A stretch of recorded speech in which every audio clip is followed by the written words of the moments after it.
I came home from my brother's funeral, and within 30 seconds, I stopped being a husband. I'd buried my older brother that morning, Jack, a man who survived Vietnam and 4 divorces but couldn't outlive pancreatic cancer. The service was quiet. Dry. Full of handshakes and pie. I rode back alone, left the reception early. The weather matched my mood, grey, dull, ready to snap. When I turned the key in the front door, I expected silence. Maybe a pot of coffee on the burner. Maybe my wife napping with a tissue still in her hand. We had both cried that morning. We'd held each other in church, her head against my shoulder, like old times. But when the door creaked open, I heard something I couldn't explain at first. A sound I hadn't heard in years, a moan. Soft. Slow. A woman's. And then, right behind it, another voice. Familiar. Deeper.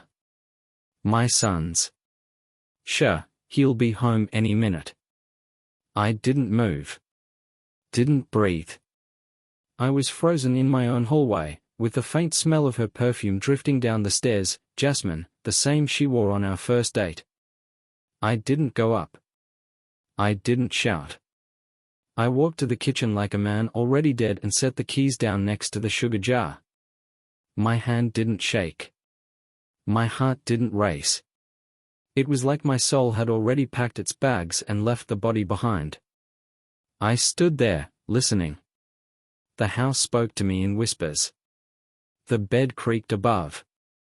The water in the bathroom ran. And somewhere, someone laughed. Ho. Laughing. After a funeral. I didn't want to believe it. I refused to imagine what I knew to be true. That my son, my only child, was upstairs with his mother, the woman I loved for 51 years. That they were doing something that no language on this earth could justify. So I didn't imagine it. I listened until it ended. Then I walked outside and sat on the back porch. The same porch where I used to hold her hand. The same chair where I told my son stories when he was 7, his eyes wide with wonder. Now all that sat with me was silence and the slow burn of something dark I couldn't name yet. I lit a cigar. I hadn't smoked in over a decade. But what's a decade, really, when your whole life was just ripped in half in less than 5 minutes? 20 minutes later, the door opened. Footsteps. I didn't look up. I heard the screen door creak. Dad, he said. I still didn't look. My hands were steady. My breath was slow. I heard his shoes scuff the steps. And then nothing. He left. No apology. No excuse. Just gone. Good. Because if I'd looked into his face, I'm not sure what would have happened. Another 10 minutes passed, and she came out. Still wearing the necklace I bought her for our 40th anniversary. Her hair pulled back. She tried to smile. It's not what you think, she said. I finally looked at her. For the first time in decades, I really looked. And I saw a stranger. A stranger who smelled like betrayal and looked me in the eye without flinching. Really? I said. My voice was calm. Too calm. Then tell me what I think it is. She didn't answer. Her mouth opened, then closed. Her fingers twitched at her sides like she was rehearsing grief. I waited. Nothing. And then, she shrugged. Shrugged. Like we were talking about burnt toast or a missed call. Like I hadn't just listened to her moan my son's name upstairs. That was when I knew, she didn't deserve my rage. She didn't even deserve my hatred. I stood up, walked past her, and didn't look back. I packed a bag, 2 shirts, blood pressure pills, a toothbrush, and I left. I didn't slam the door. Didn't break anything. I just left. And while I drove, with the radio off and my eyes numb, I realized something terrifying. I didn't feel broken. I felt clean. Like something inside me finally rotted away and let go. Love? Maybe. Illusion? For damn sure. What I felt was a silence I hadn't heard since the war. A silence that warned me, and nothing will ever be the same. And I knew, it was just the beginning. I woke up in a motel room off Highway 12. One of those places with flickering lights and carpets that smell like stories you don't want to hear. I lay there, staring at the ceiling for I don't know how long. The fan above me spun slow, like it was stuck between deciding whether to keep moving or give up. Kinda like me. I hadn't slept, not really. Just floated between flashes, her voice, his laugh, the sound of our bed crying under their weight. I remember thinking, I need to do something, but not knowing what that something was.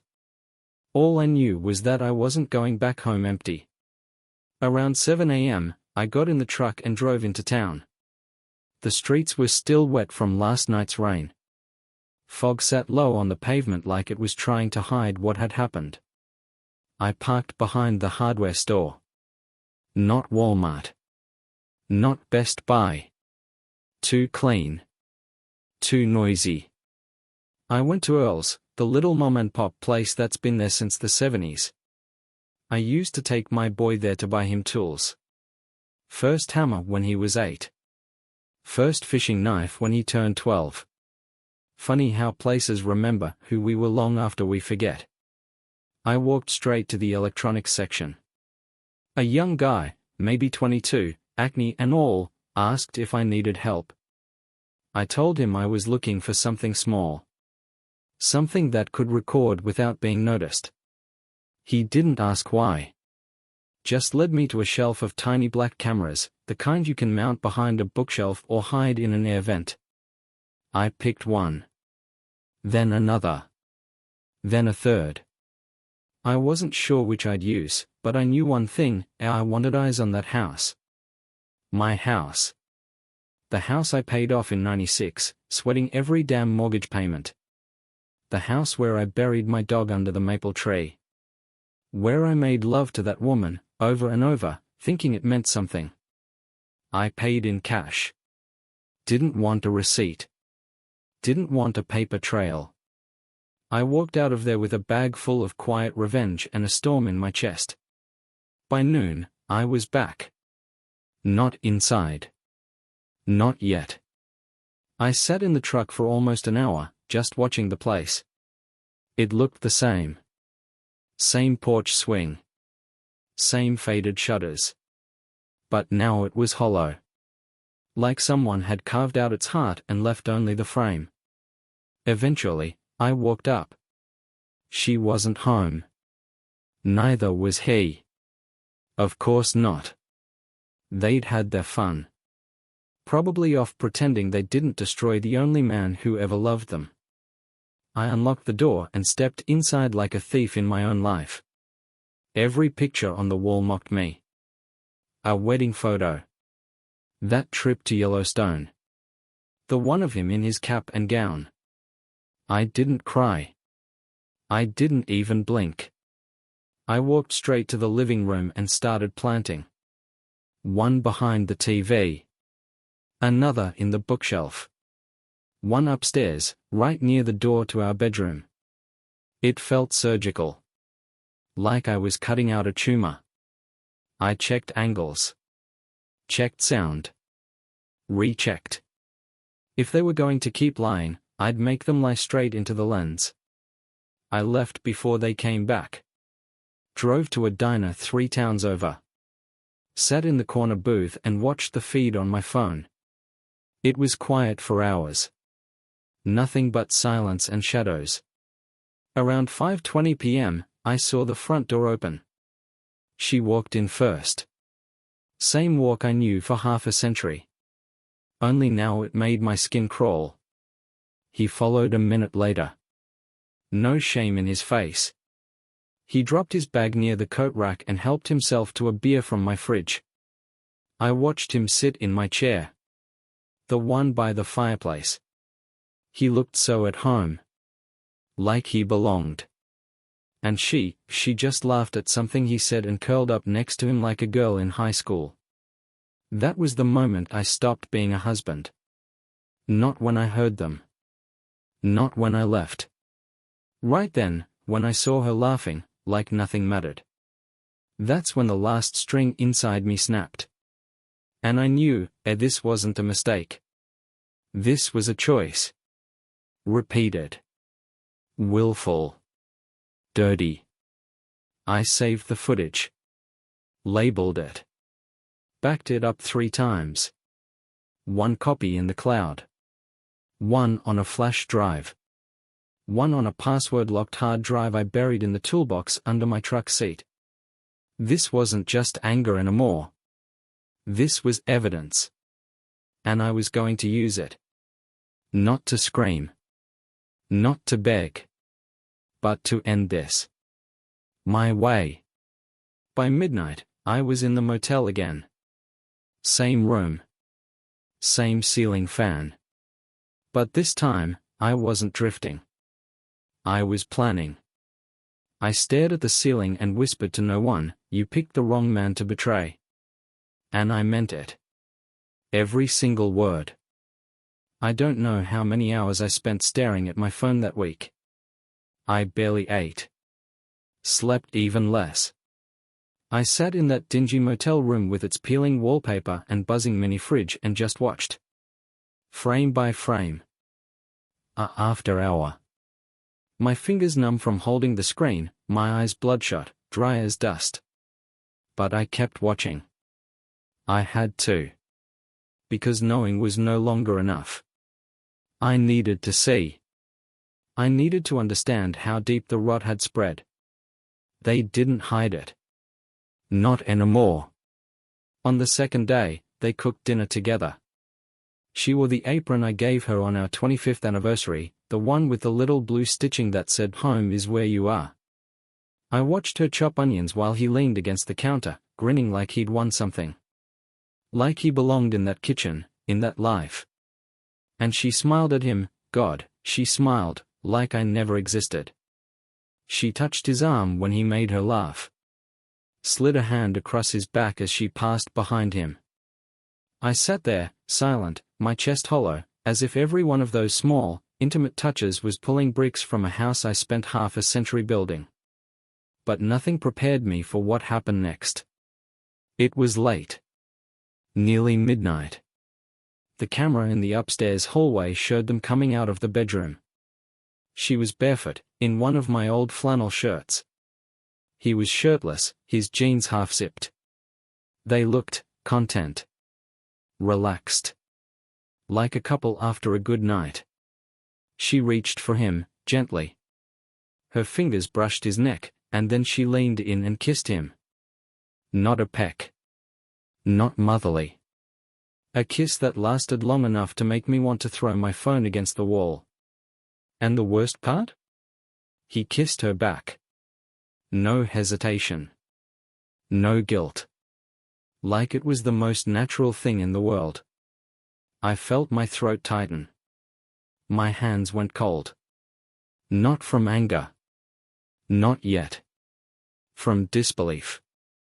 From this aching, rising wave of grief that burned hotter than anything I'd felt since my father died in '83.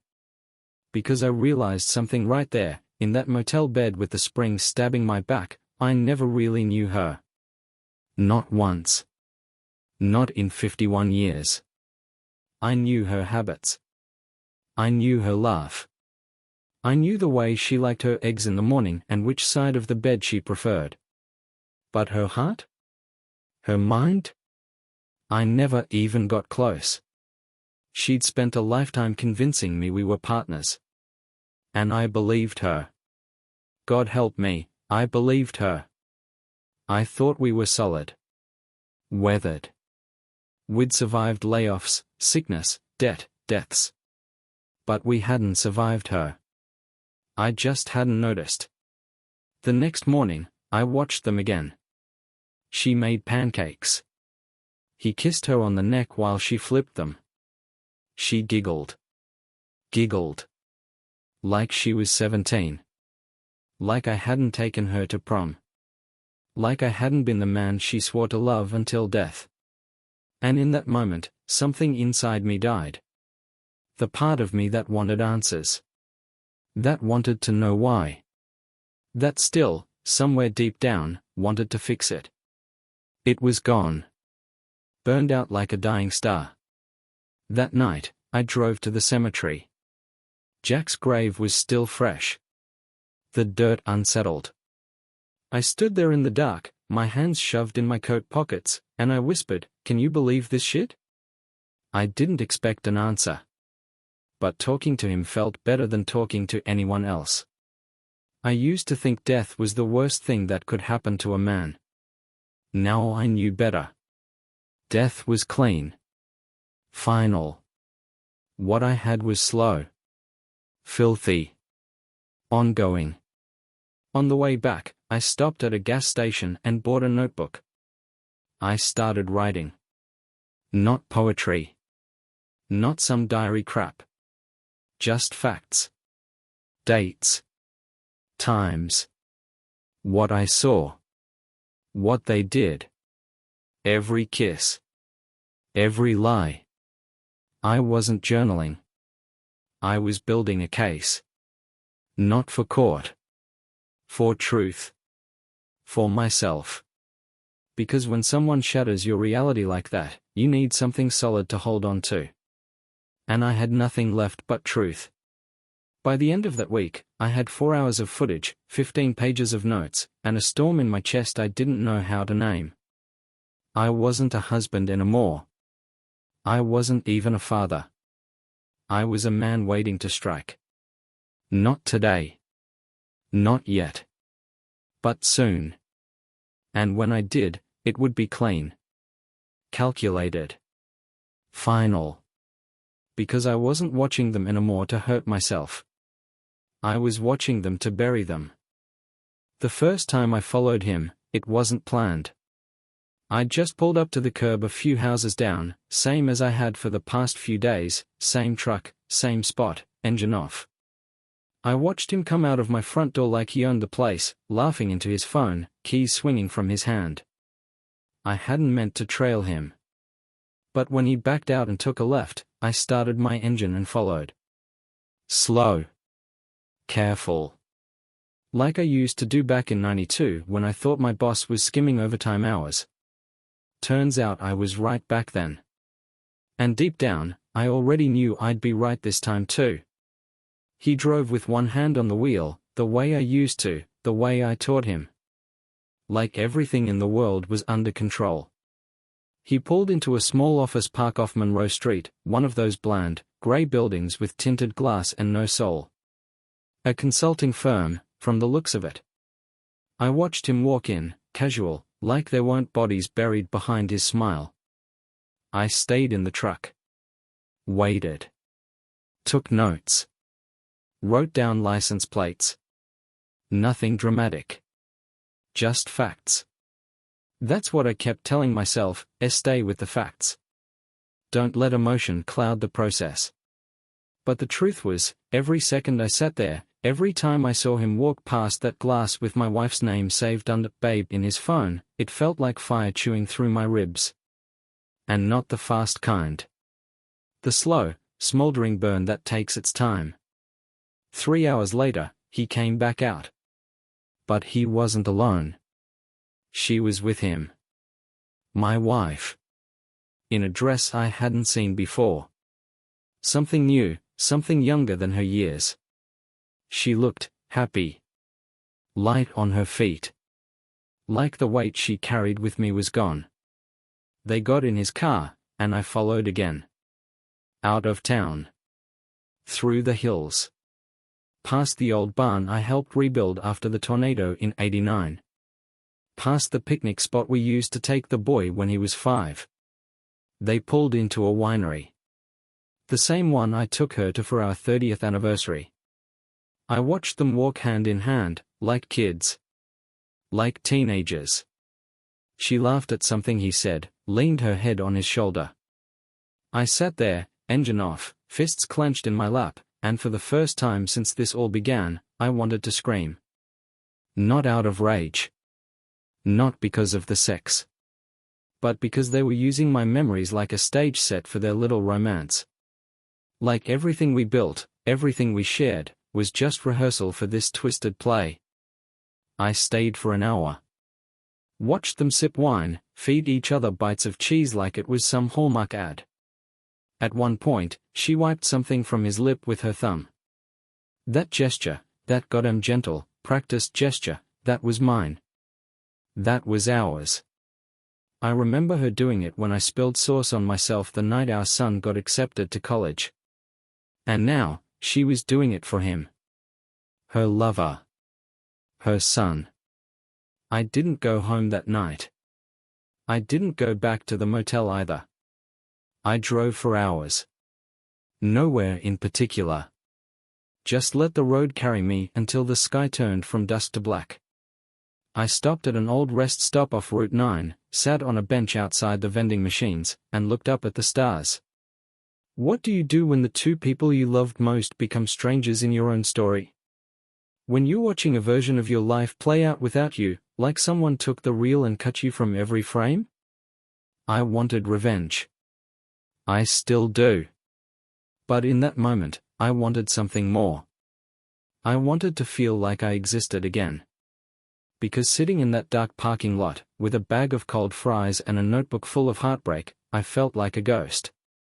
Like I'd died somewhere between the hallway that day and the kiss I watched on screen. And they just kept living. Thriving. Loving. But ghosts don't stay quiet forever. I looked down at my hands. Old. Weathered. But steady. And I whispered to myself, "You're not done." Because I wasn't. Because the man I was, the one who built that house, raised that son, loved that woman, he deserved more than silence. He deserved justice. So I drove back into town with one thought burning through my skull: if they took my life from me, I'm going to take theirs apart. Piece by piece. Until they feel what I feel. Until they live in the ashes they left behind. I didn't come back for forgiveness. I came back to finish what they started. The next morning, I woke up before sunrise, still in my truck, parked just outside the city. My back ached, my mouth was dry, but my mind was sharper than it had been in years. There's something about being gutted that wakes a man up. Everything slows down. Becomes clear. I didn't need to scream. I didn't need to fight. I just needed time. And I had plenty of that now. Retirement had left me with nothing but space, and they had just given me a reason to fill it. The first thing I did was go to the local courthouse. I asked for public business records under a different name. Wore a baseball cap low, old jeans, and a jacket that didn't scream I used to own this damn house. Turns out my son had started a consulting firm with 3 partners. Quiet operation. Good money. Clean reputation. That's where the real damage could begin, not in shouting matches, not in fights, but in cutting the legs out from under the empire he thought he'd built.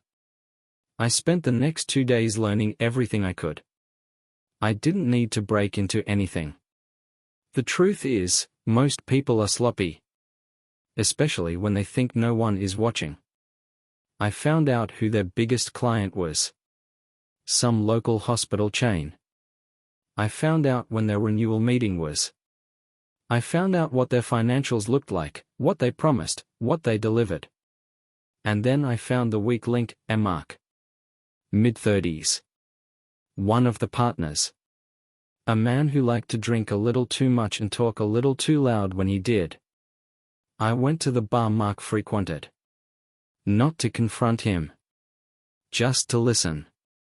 I sat 2 stools away, sipped club soda, and let him do what men like him do when they feel important. He talked about the firm. About how he did most of the work, while that golden boy got all the credit. I smiled to myself. I didn't have to say a word. Jealousy does half the job for you. The next night, I left an envelope for Mark. No return address. Inside, a flash drive. On it? A collection of video clips, blurry, dark, but clear enough. His business partner, my son, kissing an older woman. At work. In the office.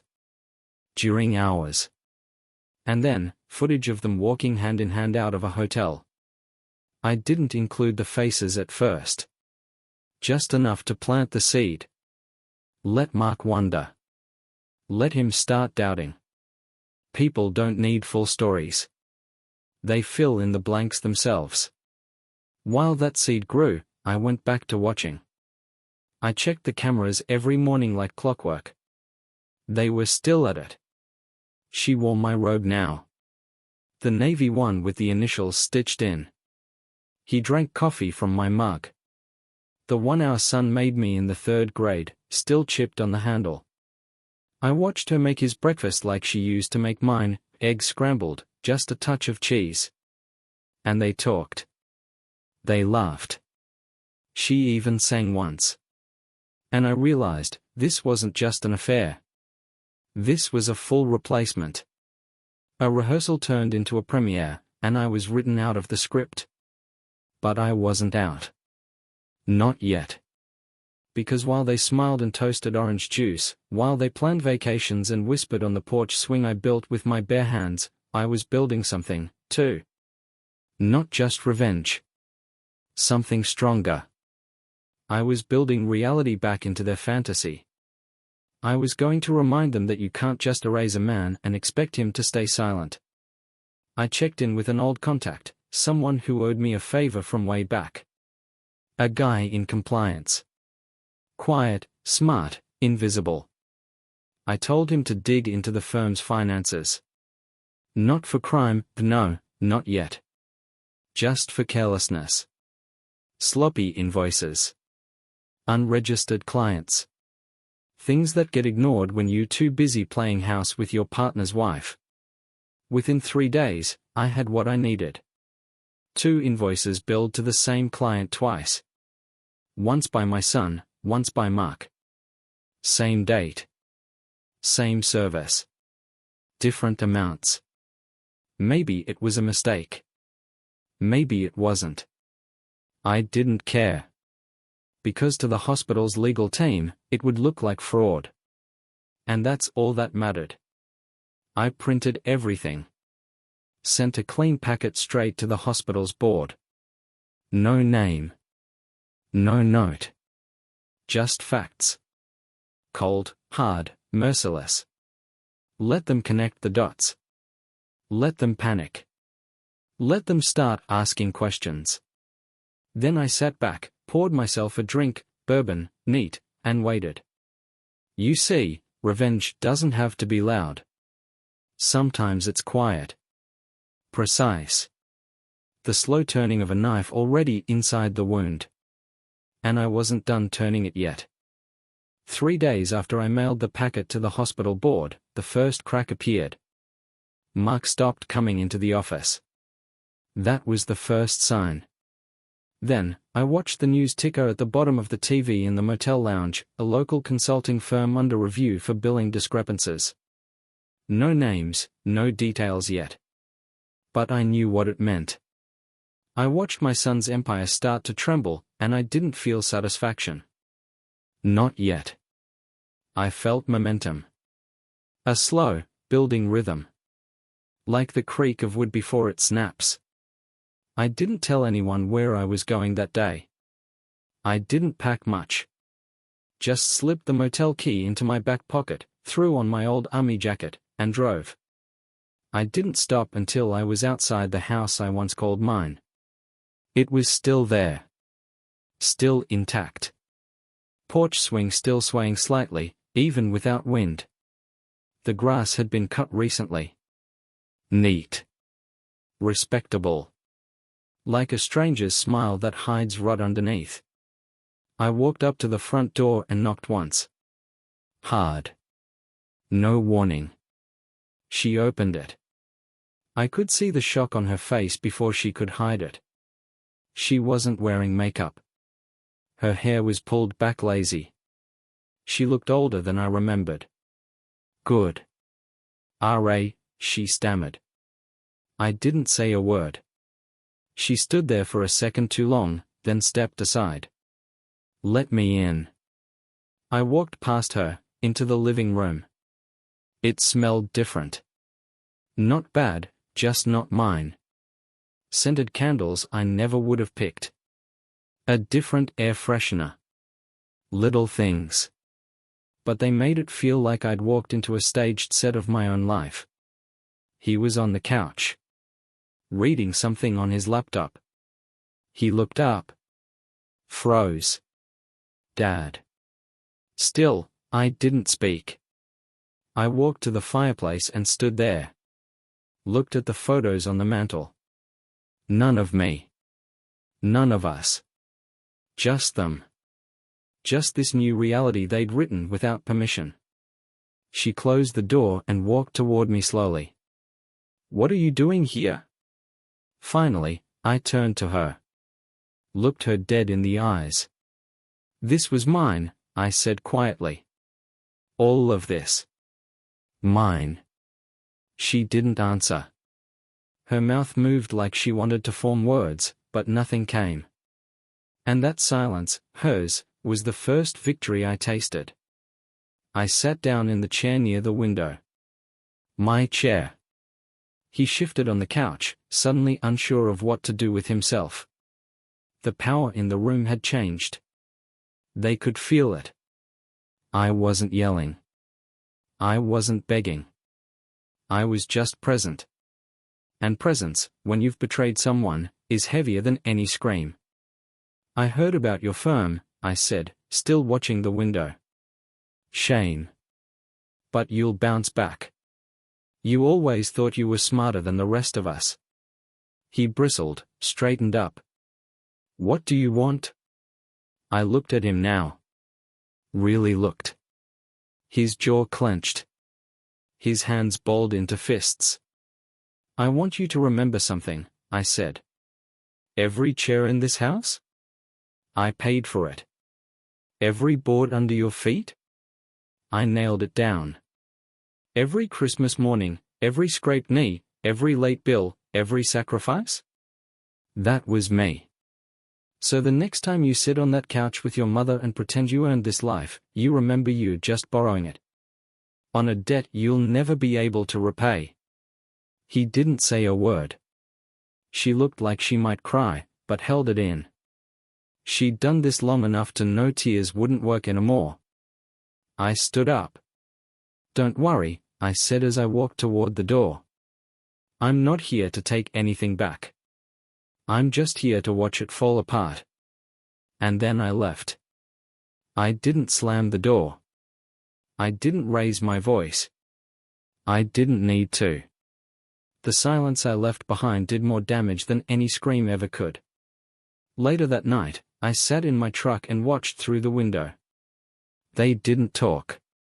Not really. She went to the kitchen. He stayed on the couch. Neither touched the other. Whatever fire they thought they had, it flickered under my shadow. Because you can't build happiness on a corpse.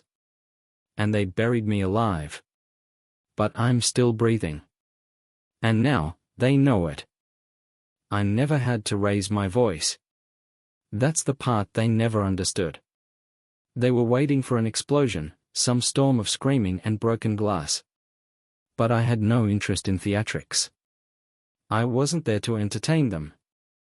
I was there to dismantle them. Quietly. Like termites in a foundation, slow, patient, invisible, until one day the whole damn house caves in. After that visit, I didn't call, didn't show up again. I vanished. And that terrified them more than anything else I could have done. Because now they didn't know what I knew, what I was planning, or where I would strike next. I started with her. Church had always been her stage. For years, she sang in the choir, ran the donation drives, played the good wife in the front pew every Sunday. So I whispered the truth to the people who mattered most in that world. Not loud. Just enough. A message here. A folded note there. Carefully worded, with no names, just facts. The woman you praise shares her bed with her husband's son. That line alone did more than any confrontation could have. It didn't take long. One by one, the faces she used to smile at turned away. The choir director asked her to step back for a while. The pastor didn't return her calls. Even the woman who used to bring her pies on Thursdays crossed the street when she saw her coming. A community built on image crumbles fast when the image cracks. Then came the neighbors. I sent letters. Anonymous. No threats, no accusations. Just information. A few screenshots. Her entering a motel room with our son. Exiting hours later. His hand on her back. Her smile. The kind of evidence that speaks for itself. She used to walk through that neighborhood like a queen. Now she parks in the garage and rushes inside like a fugitive. Curtains twitch when she walks past. Nobody waves. As for him? I knew exactly where to dig. His job was already under review thanks to the hospital inquiry. But I wanted more. I wanted to isolate him completely. So I tracked down his college roommate, Cal. They hadn't spoken in years, but Cal had always been a talker. I fed him the story in pieces. Dropped a message through an old mutual contact. Ask him why he stopped seeing his father. Ask him what really happened. Cal called him. Twice. I know because I watched my son ignore both calls. Then, on the third try, he answered, and I watched him pace the backyard, yelling into the phone, red in the face, veins in his neck bulging like ropes. Whatever he said, it didn't help. Because Cal posted a message that same night. Subtle, but enough, as some people should never be allowed to call themselves men. 37 likes. 12 comments. A few mutuals shared it. The internet is a funny thing. It doesn't need facts, it just needs momentum. By the end of the week, his LinkedIn profile was deactivated. His business email bounced back. And she? She sat in the backyard alone, staring at the garden I planted 20 years ago, as if she could still grow something good in poisoned soil. I didn't stop there. I dug up old photos. Her with me. With our son as a boy. Family vacations. Christmas mornings. And then I spliced them, side by side, with screenshots of the hotel footage, the kisses, the touches. I made a short reel.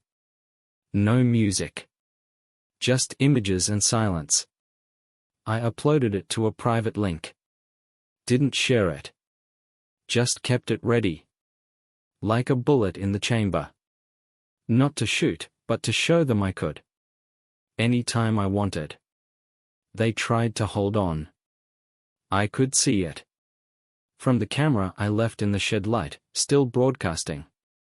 They stopped touching. Barely spoke. They moved like strangers in a borrowed house, their every step echoing with the sound of collapse. I watched him sit on the porch swing one evening, alone. Hands clasped. I staring at the lawn like he could will it all to reverse. Like guilt had finally crept into his bloodstream. And I watched her from the window, back turned, washing dishes with the same rhythm I used to hear from our bedroom when she was upset. But this wasn't grief. This wasn't remorse. This was exposure. And I had only just begun. He showed up at the motel. I heard the knock around 10 p.m. I wasn't sleeping, hadn't really slept in weeks. I was sitting at the small round table by the window, reading through my notes, updating the timeline I'd been building. The knock came soft. Hesitant. Like he wasn't sure he even wanted me to answer. I opened the door. And there he was. My son. My blood. A man I'd taught to shave. To drive. To stand up straight and look people in the eye. And now he couldn't even look at me. He stood there in jeans and a jacket too expensive for his age, his hair perfect, like he was still trying to impress someone. But his eyes were cracked. Red-rimmed. Hollow. "Can I come in?" he asked. I stepped aside. Didn't say a word. He walked in slow, like the room might bite. Looked around, probably expecting more chaos. Or maybe less. He sat down on the edge of the bed, hands clasped, staring at the floor. "I know you're angry," he started. I didn't move. Didn't blink. I want to explain. I leaned against the wall. Crossed my arms. "I didn't plan for it to happen," he said, voice low. "It just did. I didn't mean to hurt you." I almost laughed at that. Almost. But my face didn't move. "She was lonely," he continued. "You guys hadn't been connected for a long time. I think you both just kind of faded, and he stopped. Looked at me. I know it sounds awful. I know it is awful. But it didn't feel like that. Not to us. It felt real.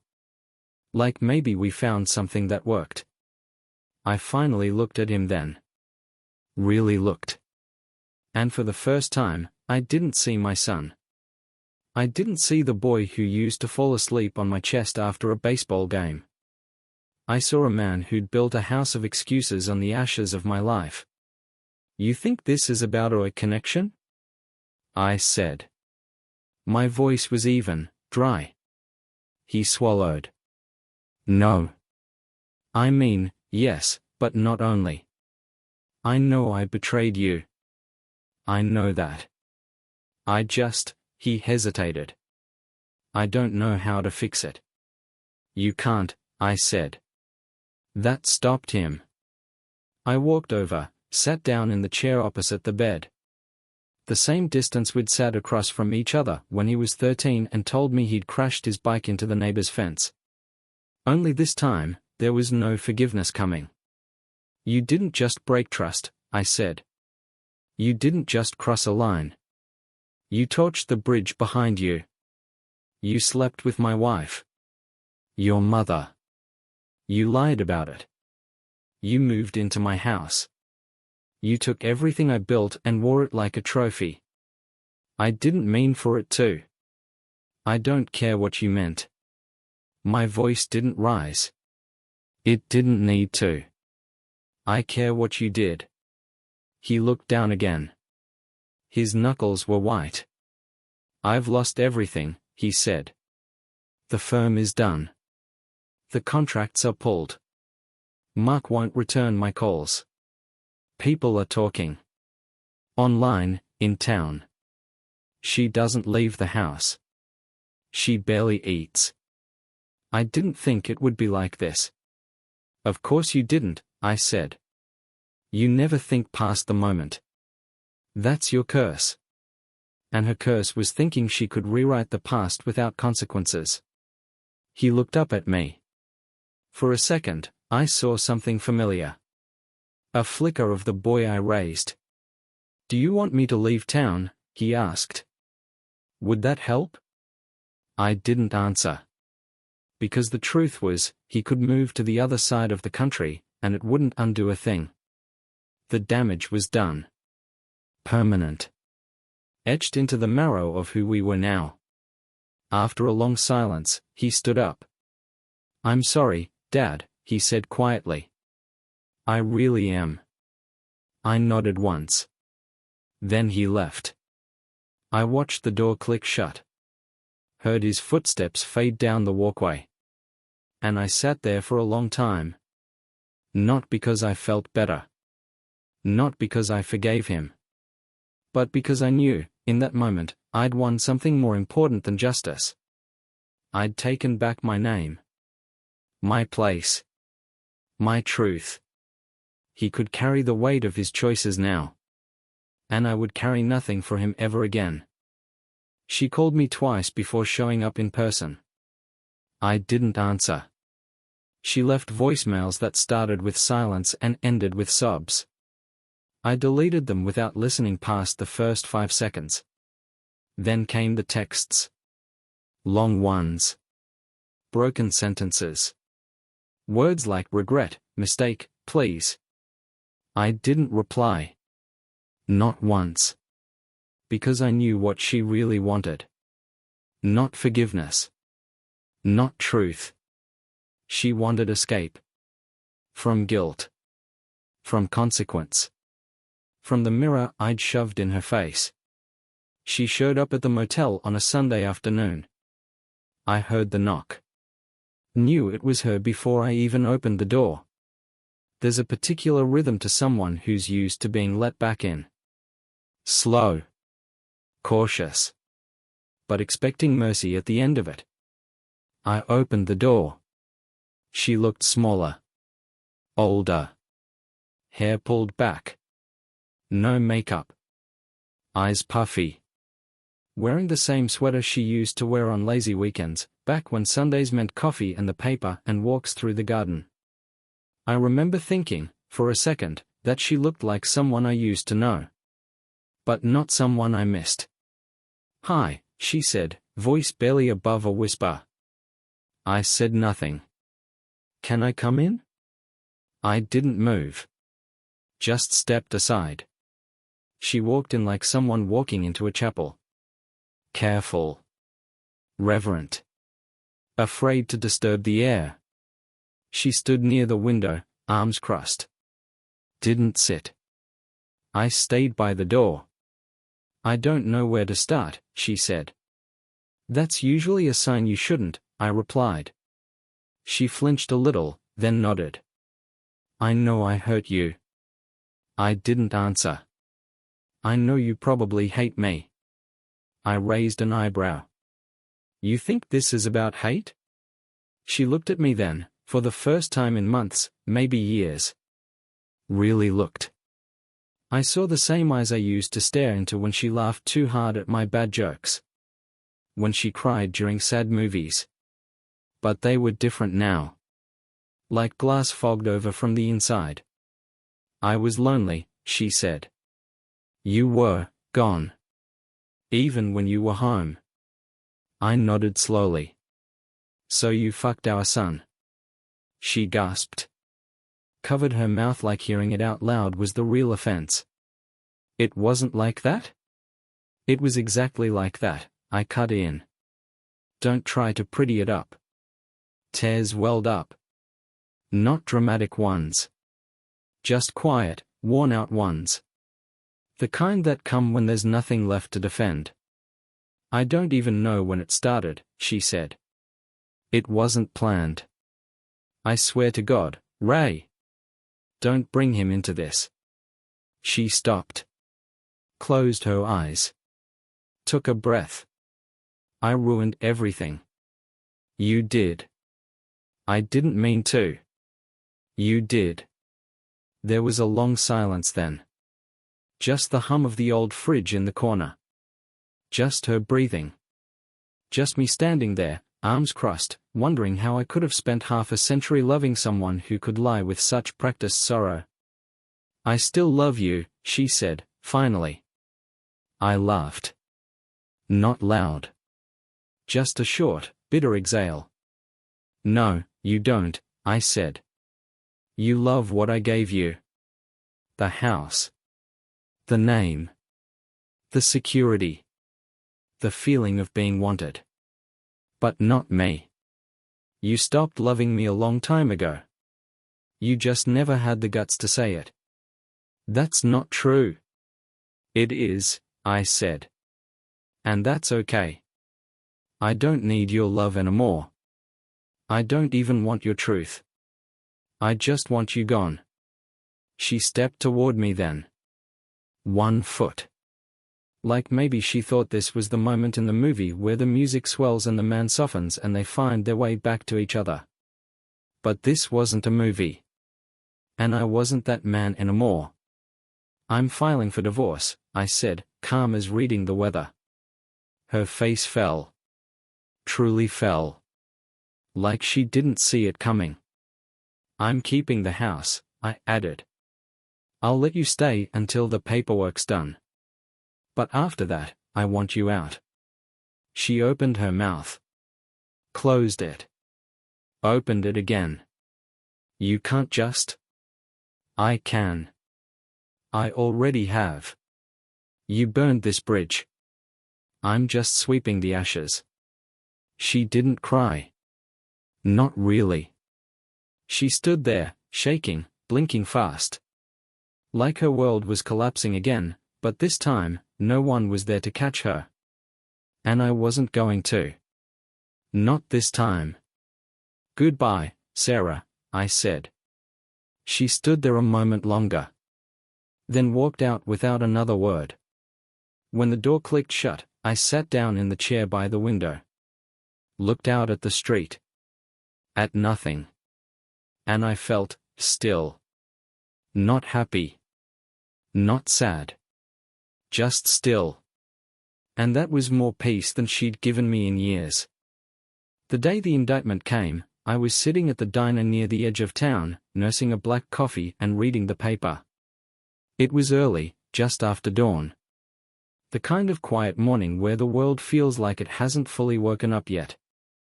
The bell above the door jingled every few minutes as locals shuffled in for their usuals, but I barely noticed.